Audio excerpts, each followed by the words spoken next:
नमस्ते। हम नूतनकर संपूर्ण मिथिलावासी के गोर लगै छी। अखन हम अहाँ सबके जितिया पाबनि के चिल्हो सियारो के किस्सा लऽ के आयल छी, कथा सुनबऽ आयल छी। जो अहाँ सब सुनू, जो नीक लागे तो अपन आशीर्वाद देनाइ नहीं बिसरब। और हमर चैनल नूतनकरण के नाम से तेकरा सब्सक्राइब करऽ नहीं बिसरब। कथा पूरा सुनब तो सुनू। आइ तो अहाँ के कनकावती नाम के एकटा नगर रहे। कनकावती नामक एकटा नगर रहे। ओइठनी ओइ गाम में नर्मदा नदी बहत रहे। नर्मदा नदी बहत रहे। नर्मदा नदी के कात में किनार पर एकटा अहाँ के पाकड़ के गाछ रहे। से बहुत बड़का विशाल गाछ रहे पाकड़ के। उ पाकड़ के गाछ अहाँ के विशाल रहे। ओइ के नीचा धोधर में अहाँ के सियारो वास करत रहथिन और ऊपर में चिल्हो वास करत रहथिन। नीचा के धोधर में अहाँ के सियारो वास करत रहथिन और ऊपर में चिल्हो वास करत रहथिन।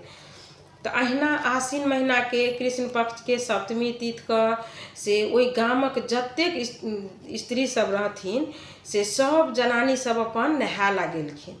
आ सबके देखे छथिन जिमनी पात तेल खैर सब लऽ कऽ गेल आ नहा कऽ आ चढ़बैत बढ़बैत। तो ऊपर में जे चिल्हो रहथिन तो उ देखैत रहथिन तो हुनका भेलै जे आखिर ई सब करै की छै, जे आखिर ई सब की कर रहल छै। तो उ नहीं रहल गेलै।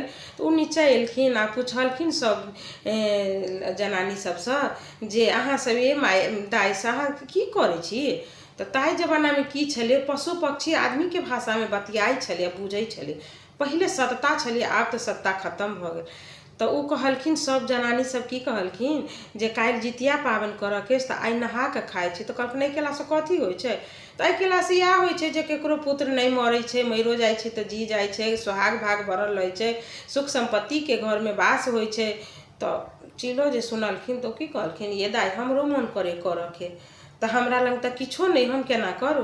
तो धोधर में जे सियारो रहथिन उ दौड़ल गेलखिन और पूछलखिन ये सियारो और चिल्हो दुनू बहुत नीक दोस्त बन गेल रहथिन। ऊपर मुँह रहथिन नीचा ही रहथिन, दुनू में बहुत घनिष्ठता दोस्ती बन गेल रहे। तो उ जाके कहे छथिन, चिल्हो से पूछे छथिन सियारो कि से ये बहिन अहाँ ई कथी करऽ ला कहै छी जे हमहूँ करब। तो कहलखिन देखियो ने ये सब जनानी सब की करे छथिन जे पुत्र ला व्रत करऽ के छै। काल्हि अष्टमी छै तो सप्तमी काल्हि नहा खाइ छै, हमरो मन करी हमहूँ करऽ के। तो सियारो जे रहै छथिन तो की कहै छथिन अहाँ करब तो हमहूँ करब। तो चिल्हो कहै छथिन नहीं ये कहीं अहाँ के बर्दाश्त नहीं हैत भूख तो व्रत भंग भ जायत। व्रत भंग करनाइ नहीं नीक बात होइ छै। तो क्या व्रत भंग हेतै, हमहूँ करब, अहाँ करै छी तो हमहूँ करब। तो कहलखिन ठीक छै। तो वही जनानी सबसे जे गाम में के जे जनानी सब आयल रहे छै तो हुनके से तेल खैर सब लऽ कऽ नहा कऽ तेल खैर चढ़ा कऽ आ जे चढ़बै बढ़बऽ के सबटा दै छथिन उहे सब आ कऽ कऽ नहा खाइ छथिन। आ प्रात भिने से निर्जला व्रत राखै छथिन। निर्जला व्रत जे राखै छथिन तो दिन भरि से चिल्हो सियारो तो खूब नीक से अपन व्रत करै छथिन। आ राति में ओइ दिन बड्ड पानि पड़ैत रहै छै, बड्ड पानि। आ ओइ दिन गाम में जे एकटा तेली रहै छै ओकर बच्चा बेटा मरि गेल रहै छै। तो ओइ पाइने में अबै छथिन, ओहि नर्मदे नदी के कात में लाश जरबल। लाश जे जरैत रहै छै तो मनुष्यक मांस के जे गंध जे छै सियारो के नाक में जाइ छै। आब नाक में जाइ छै तो अहाँ बुझते छी हुनका सबके बर्दाश्त नहीं भेलै। जखन आ पानि एतेक नहीं पड़ऽ लगलै जे नीक से लाशो नहीं जरलै, कनि मनि जरा तरा के गाम के लोक सब भागि गेलै। आ गामक लोक जे चलि गेलै तो आधा राति जे बीतलै तो सियारो के तो भूख बर्दाश्त नहीं भेलै, एकदम जोर तीव्र भूख लागि गेलै हुनका। तो आब उ ऊपर में रहथिन चिल्हो, तो उ केना के कथू कहथिन। तो उ कहलखिन रुकू बुझै छी सुतल अछि कि जागल अछि। तो हुनका सब पूछे छथिन ये बहिन चिल्हो सुतल छी कि जागल छी। तो कहलखिन नहीं ये बहिन सियारो जागलो नहीं छी सुतलो नहीं छी, नगर के चरित्र लऽ रहल छी। सियारो सोचलखिन बाप रे बाप ई तो जगले अछि, हम करब किछो खा जायब तो देख लेत। फेर चुप भए छथिन, लेकिन हिनका तो गंध नाक में गेल छनि, हिनका भूख लागल रहै छै। कनी देर के बाद फिर पूछे छथिन ये बहिन चिल्हो सुतल छी कि जागल। तो फिर सियारो पूछे छथिन तो चिल्हो कहे छथिन कि नहीं ये बहिन नहीं सुतल छी नहीं जागल छी, नगर के चलित रहै छी, कहाँ नींद होइए। आ फिर सियारो चुप भए छथिन। ओकरा बाद फिर कनी देर बीते छै, बर्दाश्त नहीं होइ छनि सियारो के। फिर कनी देर के बाद उहे पूछे छथिन सुतल छी कि जागल। तब चिल्हो सोचि लै छथिन कि जे जरूर एकरा अपन में किछ अछि, तै तखन से एके बात के पूछि रहल अछि, एकरा से की बात छै। तो चुप भऽ गेलखिन, गबदी मारि देलखिन। दू बेर पूछि लेलखिन, जब नहीं बजलखिन तब सियारो बुझलखिन कथी जे चिल्हो सुति गेल अछि। तऽ ओ की करै छथिन, जल्दी जल्दी भागि कऽ नर्मदा नदीमे सटोरमे मुँहमे पानि लऽ लऽ कऽ, आओर जे जरैत रहै छै तेलीके बेटाके जे लाश रहै छै ओहिके आगिके मिझबै छै, आ ओहिमे सँ मांस धिपले धिपले मांस आनि कऽ धोधरमे धऽ लै छथिन, धऽ तऽ लै छथिन, आ ओ कुटुर कुटुर कुटुर कुटुर खाए लगै छथिन। आ ई सारा तमाशा ऊपरमे चिल्हो बैसल देखै छथिन, नहीं टोकै छथिन। ओकरा बाद जे खटखटके आवाज अबै छै तऽ चिल्हो एक बेर कहै छथिन, ये सियारो बहिन से कथी एना खटखटाइए? तऽ कहै छथिन की कहू, पानि जे पड़ै छै आ भूखल देह शरीर कमजोर अइ से खटखट करैए शरीर। चुप भऽ जाइ छथिन। से चिल्हो तऽ बुझै छथिन जे मांस खा रहल अछि, ओहिना कऽ कऽ ओ राति बिता लै छथिन। भोरे जखन जे उठै छथिन तऽ अहाँके भोरमे जखने उठै छथिन तऽ कनि देरके बाद देखै छथिन कि जे मतलब गामक लोकसब नहीं आयल छथिन। तऽ सियारो जाइ छथिन दौड़ल कहऽके लेल जे ये चिल्हो बहिन से चलू ने पारण कऽ लै छी। तऽ ओ की कहै छथिन, हम केना एखन पारण करब, से एखन तऽ मतलब गामक जे जनानी सब छथिन से नहीं आयल छथिन, आ गामक जनानी एथिन हुनकासँ हम खीरा औकड़ी लेबै तखने तऽ हम पारण करबै, हम एखन नहीं करब। तऽ ओ कहै छथिन ये हम आब कऽ लिअ कि? तऽ कहलखिन कऽ लिअ, अहाँके मोन होइए तऽ कऽ लिअ। ओ धोधरमे रातिके मांस कनि बचेने रहै छथिन जे भिनसर ओहिसँ पारण करब। ओकरा बाद गामके लोको सब चलि अबै छथिन तऽ दुनू बहिन अपन दुनू सखी मुँह धोइ छथिन। मुँह जे धो लै छथिन, मुँह धोलाके बादमे से ओ अपन अपन दतमनि से की करै छथिन, ओ नर्मदा नदीके कातमे गाड़ि दै छथिन, आ गाड़ि कऽ की कहै छथिन कि हे नर्मदा नदी, हे पाकड़िके गाछ, अहाँ दुनू साक्षी बनब, अहाँ दुनू साक्षी बनब जे हम जे अगला जन्म लिअ आ कहियो अहाँके साक्ष्य माँगब किछो तऽ अहाँ जरूर प्रकट भऽ कऽ अहाँ साक्ष्य देखायब। आ ई जे रहै छथिन अहाँके चिल्हो, तऽ ओ की कहै छथिन जे अगर हमर अगला जन्ममे नर्मदा नदीके कहै छथिन आ चिल्होके आ भगवानके कहै छथिन जितवाहन भगवानके जे हम जँ अगर ई व्रत नियम निष्ठासँ केने छी तऽ हे जितवाहन भगवान, हमर अगला जन्ममे अहाँ मंत्रीके घरवाली बना कऽ जन्म जरूर देब, अगर मनुष्यमे जन्म देब तऽ ई सियारो की करै छथिन, ओहो अपन दतमनि गाड़ि दै छथिन। आ गाड़ि कऽ की कहै छथिन कि जे हे नर्मदा नदी, हे जितवाहन भगवान, हे पाकड़िके गाछ, जँ हम अगला जन्ममे साक्ष्य माँगल आयब तऽ अहाँ जरूर आयब, आ जँ हमरो अगला जन्ममे मनुष्यक आँखिमे जन्म देब तऽ अहाँ हमरा राजाके रानी बना कऽ जन्म देब, राजाके रानी बनायब। आ ई कहने रहै छथिन मंत्रीके घरवाली बनायब। बस भऽ जाइ छै। किछु दिनके बाद से अहाँके कुम्भमे मेला लगै छै, कुम्भ जाइ छथिन, ई चिल्हो सियारो बीमार रहऽ लगै छथिन, ओतहि मरि जाइ छथिन। मरि जाइ छथिन तऽ अगला जन्म जे होइ छै से राजा रानीके घरमे जुड़वा पैदा होइ छथिन, दुनू बहिन तऽ दुनू बहिनके पैदा होइ छै। तऽ अहाँके से ई की कहै छै, चिल्हो जे रहै छथिन से अहाँके अथी रहै छथिन, कथी कहै छथिन, जेठ रहै छथिन, तऽ ओ शिलावती रहै छथिन। आ सियारो जे रहै छथिन से छोट रहै छथिन तऽ हुनका नाम कर्पूरावती पड़ै छै। तब शिलावती आ कर्पूरावती दुनू अपन पला पोसा लगै छनि। जखन विवाहके योग होइ छनि तऽ अहाँके शिलावतीके बियाह मंत्रीसँ होइ छै, आ ओही मंत्रीके जे राजा रहै छथिन ओहि राजासँ अहाँके कर्पूरावतीके बियाह होइ छै, भऽ जाइ छै। ओकरा बाद शिलावतीके से अहाँके 7टा बेटा बियाह दान होइ छै, खूब नीकसँ सब जीवन सम्पन्न करैत रहै छथिन, बच्चा सब होइ छनि 7टा बेटा, 7 बेटा बहुत सुन्दर पांडव सनके बेटा, और 7 बेटा एक पर एक। आ ई कर्पूरावतीके अहाँके एकोटा बेटा नहि रहै छै, बच्चा होइ छै मरि जाइ छै, बच्चा होइ छै मरि जाइ छै। तऽ ओ की कहै छथिन जे हमर जे बहिन अछि मंत्रीमे, ओहीमे राज्यमे रहै छथिन, हमर जे बहिन शिलावती अछि उहे हमर बेटा सबके मारि दी, से डाइन अछि, हो ने होइ जरूर डाइन अछि, एकर बेटा सब दनदनाइ अछि, हमर बेटामे होइए तऽ मरि जाइए।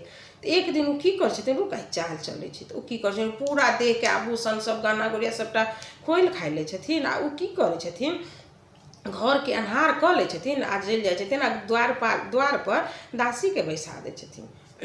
आ दासीके कहि दै छथिन कि जँ आइ राजा अयथिन तऽ अहाँ कहबनि जे रानी रूमेमे बजबै छथिन।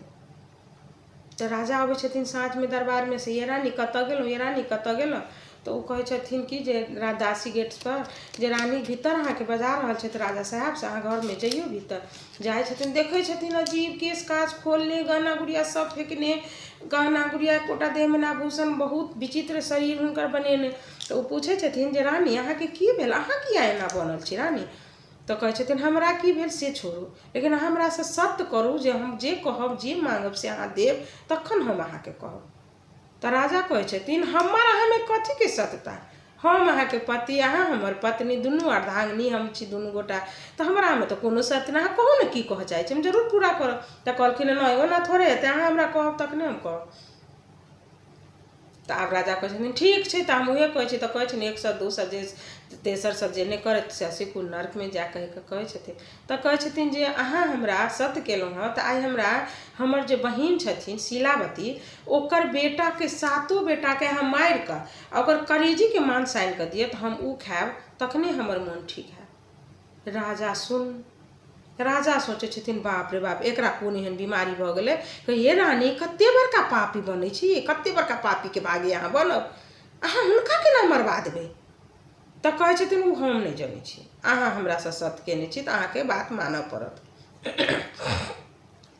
आब राजा की करथुन मंत्री के कहलखिन जे जो ओकर बेटा के 7 लऽ जाइया जंगल में काटि कऽ मांस आनि कऽ दही रानी तखने खेथिन से हम तो पता नहीं कोन जन्म एहन पाप केने रही जे एहि जन्म में एकोटा संतान नहीं अछि आ अगलो जन्म हमरा बुझाई अहू से नरक बीतत से कहि कऽ आ दै छथिन। तो जाइ छथिन हुनकर अथी सब सैनिक सब शीलावती के बेटा के लऽ कऽ। शीलावती के जे बेटा जखन जाइत रहै छथिन तो जंगल बीच जंगल में जे जाइ छथिन तो बीच जंगल में जाकऽ आ की करै छथिन तो देखै छथिन बाप रे एते सुंदर पांडव सन बच्चा सब छै एकरा हम केना कऽ मारि दियै बच्चा सबके। तो की करै छथिन सोचै छै मंत्री सब सेना सब जे किया पाप के भागी बनू एना कर न नहीं होइ छै कि नहीं जंगल में छोड़ि दे अपन अही में भूट अथी भऽ कऽ जानवर सब खा जेतै लेकिन हमर तो पाप के भागी नहीं है से कहि कऽ ओकरा जंगल में छोड़ि दै छथिन आ सब सेना सब चलि अबै छै। ऊपर से विध विधाता जाइत रहे छै विध विधाता देखे छथिन जे शीलावती तो एते बड़का धर्मात्मा छथिन एकर 7 बेटा जंगल में भटक रहल छै। तो विध कहै छथिन विधाता से ये विधि तो कहू की तो देखियो तो शीलावती बेटा के केना जंगल में छोड़वा देने छै तो अहाँ किछो करियो तो कहलखिन हम कथी करिए हुनकर बेटा सबके उएह लिखल हेतनि तैं तो कहै छै नहीं हम तो सबटा सकबो नहीं करब अहाँ हिनका लेल किछु करियो तखने हम जायब नहीं तो हम एते रुकल रहब हुनकर बच्चा के अथी के रक्षा करऽ के लेल। तो कहै छथिन केना अहाँ बात करै छी चलू ना नहीं मानै छथिन तो फिर विधि की करै छथिन तेहन चक्र चलबै छथिन जे विधाता जे मने हुनका अपन अंगना घरक रास्ता देखा जाइ छथिन 7 बेटा हुनकर घर चलि अबै छथिन। आ एम्हर ई मंत्री के ई जे अथी सेना सबके जे पठेने रहै छथिन की करै छथिन बेटा सबके तो जंगल में छोड़ि दै छथिन आ कुत्ता के मारि कऽ ओकर मांस आनि कऽ से अहाँ दै छथिन हिनका कर्पूरावती के जे लिए अहाँ के बहिन बेटा के इहे मांस से तो बैस कऽ अपन खा लै छथिन भऽ जाइ छै। फेर 2 दिन 4 दिन के बाद देखै छथिन राज दरबार में अब तो मौसी मौसा हेथिन वही में मंत्री के काम हुनकर पिता करैत रहै छथिन 7 बेटा अबै छथिन कर्पूरावती देख कऽ तऽ आगि बुझा जाइ छनि बाप रे राजा हमरा साथ एते बड़का छल केलखिन। तब ओ की करै छै तऽ कुम्हार आंगन से माटि के बासन मंगबै छै आ पूरा घर में एना के बिछा दै छथिन आ ओहि पर दासी के कहै छथिन खूब बिछान कऽ दे पातर कऽ आ तर में माटि के बासन तू धऽ दे आ पूरा गहना गुड़िया सब खोलि खालि कऽ फेर ओहि बिछान पर पड़ि रहै छथिन। साँझ में राजा फेर अबै छथिन कहै छथिन ये रानी कतऽ छी रानी कतऽ छी तऽ कहै छथिन कतऽ रहथिन दासी कहै छथिन जे घर में छथिन रानी राजा साहब अहाँ के बजबै छै तऽ अहाँ जइयौ ने जाइ छथिन। राजा साहब जखन जाइ छथिन घर फेर वएह दृश्य देखै छथिन तऽ कहै छथिन आब की भेल रानी किया एना केने छी तऽ कहै छथिन हमरा की भेल से अहाँ ने मतलब बहुत बड़का बीमारी भऽ गेल कोन बीमारी भऽ गेल अहाँ के बहुत बड़का आ ओ की करै छथिन एना के करवट फेरै छथिन तऽ कट कट उठै छै राजा के होइ छनि कि सही में कहैया रानी जे हमरा कोनो बीमारी भऽ गेलै से एकरा देख कतेक आवाज करै छै से एकर आवाज किया एना कर रहल छै से जरूर कोनो न कोनो बीमारी होइए रानी कोन बीमारी भऽ गेल अहाँके हमरा कहू वेद के बजबै छी तऽ कहलखिन नहीं हमरा वेद तेद के नहीं बजाउ हमरा से अहाँ सत्य कहू। तो कहलखिन अहाँ बीमार पड़ल छी तो हम सत्य कथी के करू तो कहलखिन अहाँ सत्य कहू जे हमरा कोन बीमारी तखन हम अहाँके बतायब तब तो हमर इलाज करायब ने। तो कहलखिन कहू कोन बीमारी भेल अछि अहाँके तखन ओ कहै छथिन कर्पूरावती ओहि दिन अहाँ हमरा साथ छल केलहुँ हमर बहिन के बेटा हुआ सब दरबार में अबै एकर मतलब जिंदा छै तऽ आब अहाँ एना करू जे राज दरबार में मेन गेट पर अहाँ एहन तलवार लटकाउ जे हुनकर बेटा सब जे एतै तऽ 7 बेटा के गर्दन कटाइत हम अपना आँखि से देखबै तखन हम मतलब नीक हैब नहीं तऽ नहीं हैब। राजा कहै छथिन केहन पतित छी अहाँ एकटा बहिन के दोसर बहिन एते बड़का दुश्मन आखिर अहूँ छी एकटा जनानी आ ओहो छथिन, तो दुनू में एतेक बड़का भेदभाव। अहाँ ककरो बेटा के मरवा देबै ये रानी, कमती में एतेक तो सोचियो। अपन संतान अपन नहीं है, कोई अहाँ के उजरल है, अहाँ जन्म में करो तो अगला जन्म अहाँ के कोन पाक पे के भागी बनो। कहलखुन हम उ सब किछ नहीं जानी छी, हमरा तो अहाँ आनि के दिअ मांस अथी काटि के हुनका नजर से देखाओ, हम तखने जियब नहीं तो नहीं जियब। अहाँ सत्य केने छी। राजा कहै छथिन हाँ हम सत्य केने छी। तखन मेन गेट पर एकटा तलवार जकाँ लटका दै छथिन। राजा के महल में जखन जे बेटा सातो अबै छथिन, एकटा एकटा के अबै छथिन आ ई दूर से सब बेटा के गर्दन कटाइत देखै छथिन। ओकरा बाद की करे छथिन रानी अहाँ के कर्पूरावती से सातों के एकटा थारी में खूब सुंदर से लाल कपड़ा से ढक दै छथिन। अपन बहिन शीलावती के घर में पठा दै छथिन कि जाओ कहबे हमर बहिन के जे सनेश पठेलक अहाँ के बहिन। आ शरीर गर्दन तो दऽ दै छथिन आ देह जे रहै छै से ओही जंगल में फेंकबा दै छथिन सातो बेटा के। फेर ओहि दने विध विधाता जाइत रहै छै, विध विधाता जाइत रहै छै। विध विधाता कहै छै बाप रे बाप देखियो तो शीलावती एतेक बड़का धर्मात्मा छै आ एकरा बेटा के गर्दन काटि कऽ आ अथी में फेंक देने छै। तब विधाता कहै छथिन तब की करबै, हिनका एहि विधि मृत्यु लिखल छलै ने, तो हम अहाँ की कऽ सकबै। कहलकै नहीं नहीं हिनकर मृत्यु केना भऽ सकै छै, जेकर माता पिता एते बड़का आइ हुनकर माय जितिया के व्रत केने छथिन। जितिया व्रत तो पुत्र के जियाबऽ वाला, मरल पुत्र के जियाबै छै, ई व्रत के तो सार्थके नहीं बनि सकै छै। अहाँ हिनका किछु कहियो तखने हम जायब, नहीं तो नहीं। आ एम्हर जे कर्पूरावती जे शीलावती के जे घर में थारी में जे हुनकर गर्दन काटि कऽ जे दै छथिन, तो सातटा हुनकर सातो बेटा के विवाह भेल रहै छै।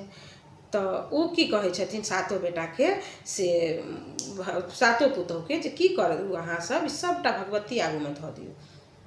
आइ जितिया के व्रत छै तऽ अहाँ सब अपन 16 श्रृंगार करू, 16 श्रृंगार करू, 16 श्रृंगार कऽ कऽ आ तब अहाँ सब आइ कथा सुनब, तब अहाँ कथा सुनब। तो सब जाइ छै। एम्हर ही कर्पूरावती अपन दासी के पठबै छथिन जे जो तो देखी तो हमर बहिन कनै छै गे। तो जाइ छै तऽ कहै छै नहीं ये अहाँ के बहिन तो नहीं कनै छै, अहाँ के बहिन तो मारे सजैत हो जाइए। पुतौह सब तो बुझाइ छै बाप रे बाप आइए दुरांगन भऽ के आयल छै, सब लाले लाले कपड़ा पहिने सुंदर सुंदर तै गहना गुड़िया सब पहिने छै। आइ गे तू कनै नहीं छै तो नहीं ये रानी नहीं कनै छै। फेर भऽ जाइ छै। एम्हर की करै छथिन सातो बेटा के नाम से डराडोरि डाली में धरै छथिन, फल धरै छथिन आ ओकरा बाद सातो पुतौह सजि धजि कऽ अपनो 16 श्रृंगार कऽ कऽ सातो पुतौह आ अपने बैस कऽ चितवाहन भगवान के गोर लागि कऽ कथा सुनै छथिन।